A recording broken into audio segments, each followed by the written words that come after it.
有人曾把李清照一生的足迹绘制成了这样一张图，从图中可以看到，在以前那个对女子要求甚严的年代，李清照的足迹却遍布许多地方。究其原因，就在于她一生有半数的时间里都在流离辗转的路上。李清照被誉为千古第一女词人，她的人生大致可以用8个字来概括：半生繁华，半生凄凉。在人生的后半程，她经历过家族没落，经历过夫妻情裂，更经历过家国破碎。人间的千磨百难，造就了她词句间的沉郁悲凉。她把一生的伤心与失意都揉碎在了诗里。年少不懂李清照，读懂已是伤心人。当你读懂了这些诗句中的深意，你的失意与孤独，痛苦与落寞，都能从中找到共鸣。读懂感情，薄雾浓云愁永昼，瑞脑消经瘦。佳节又重阳，玉枕纱厨，半夜凉初透。东篱把酒黄昏后，有暗香盈袖。莫道不销魂，帘卷西风，人比黄花瘦。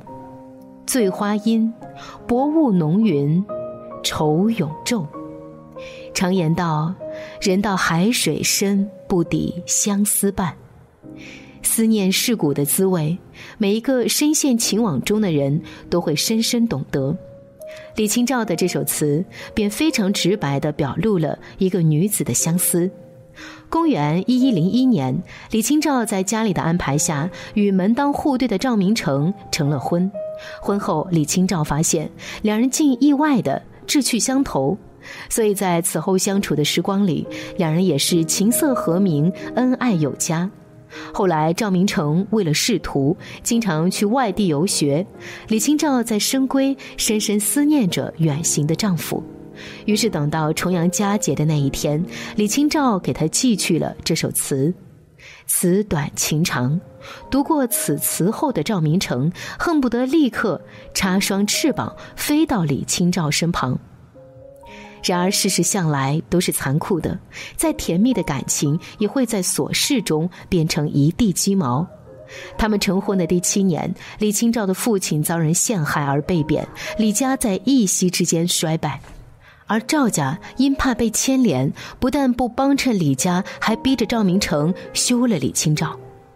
赵明诚虽然没有做此绝情之举，但李清照也被赵家的举动寒了心，主动搬回了娘家。赵明诚也没有挽留，两人的关系也逐渐变得冷淡疏远。后来金兵南下，赵明诚作为一个守城的知府，竟然软弱到弃城而逃。李清照知道后，对赵明诚失望不已，在激愤之中写下了一首夏日绝句：生当作人杰，死亦为鬼雄。至今思项羽，不肯过江东。而赵明诚也悔不该懦弱胆怯，读到此词后更是羞愧不已，不久后就郁郁而终了。常阿含经中有言：恩爱无常，会合有离。多少相爱的人曾经爱到死去活来，可走着走着又都变成了话不投机，相看两厌。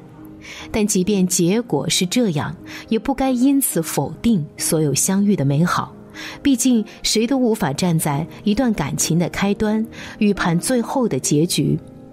珍惜相守的每一天，不辜负时间，不辜负彼此，才是对一段感情最大的尊重。读懂世事，风住沉香花已尽，日晚倦梳头。物是人非事事休，欲语泪先流。闻说双溪春尚好，野拟泛轻舟。只恐双溪则猛舟，载不动许多愁。武陵春，春晚。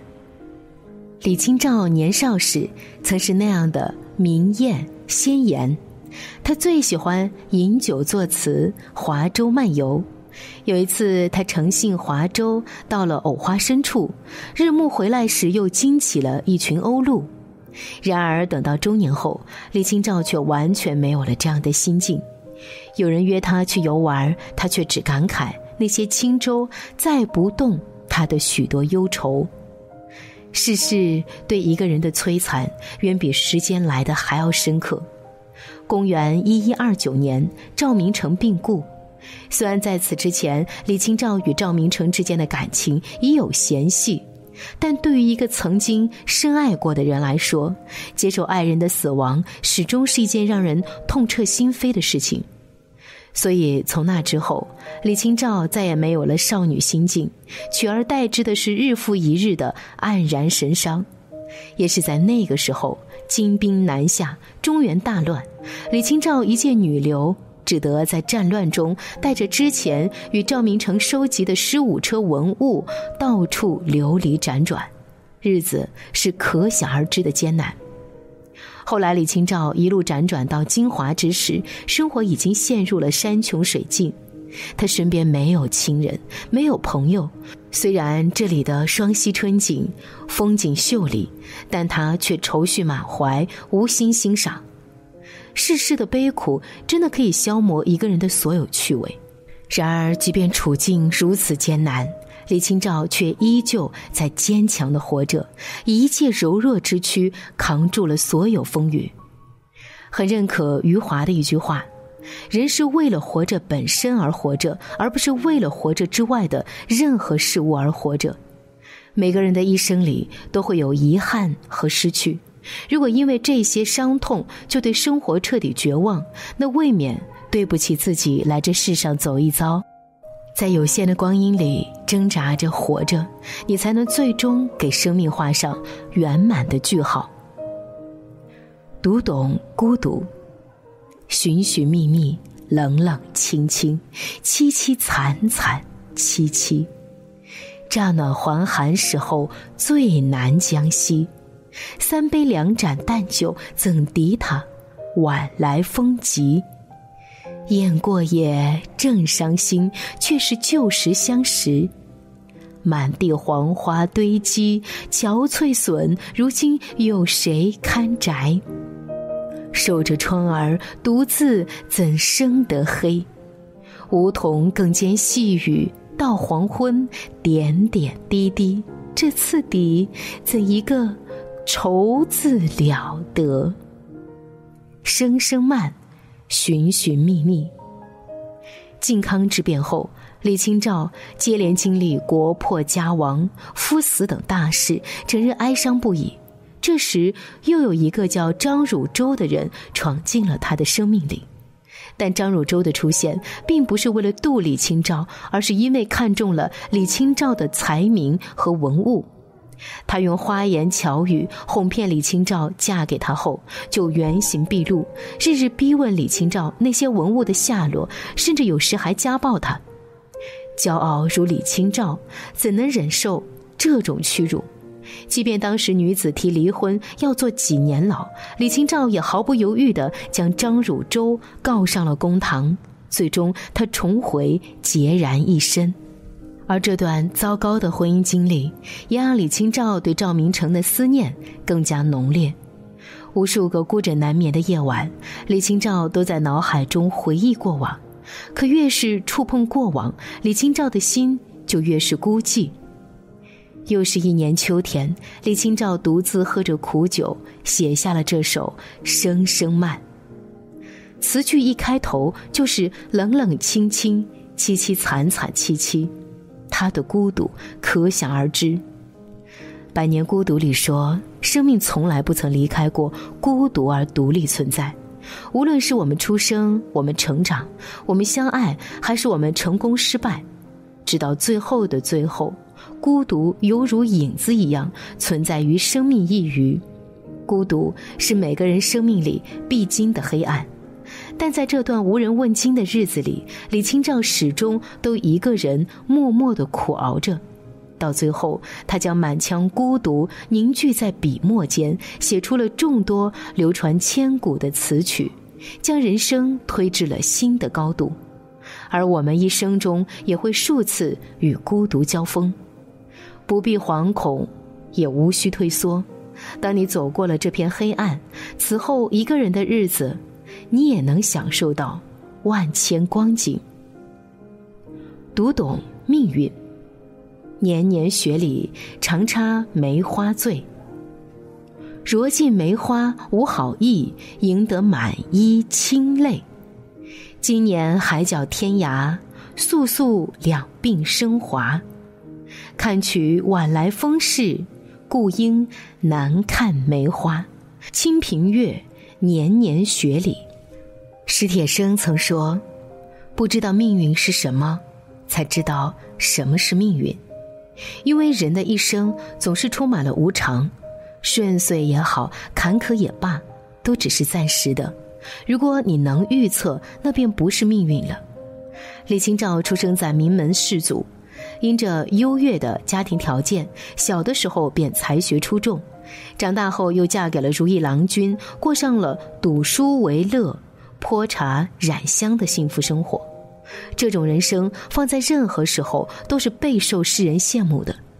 也许命运正是嫉妒李清照的这一份幸福，所以后面收回了对他的所有厚爱。公元1107年，李赵两家因卷入朝廷党争相继倒台，李清照的人生也从云端一朝跌至了泥潭。再后来赵明诚也病逝了，李清照只能独自一人在荒凉的世间跋涉。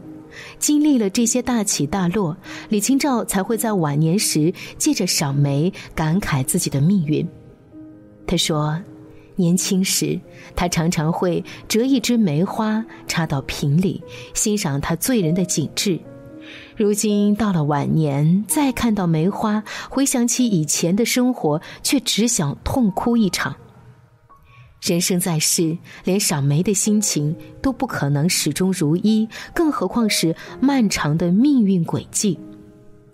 有人说，一苦一甜是滋味，一朝一夕是日子，一喜一忧是生活，一起一落是人生。生活就是这样，有起有落，有悲有喜。今朝你好运不绝，事事顺遂，明日就可能是天有不测风云。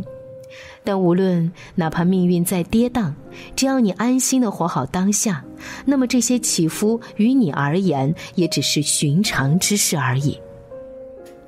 李赵两家败落后，李清照也被逐出了京城，只能迁回青州居住。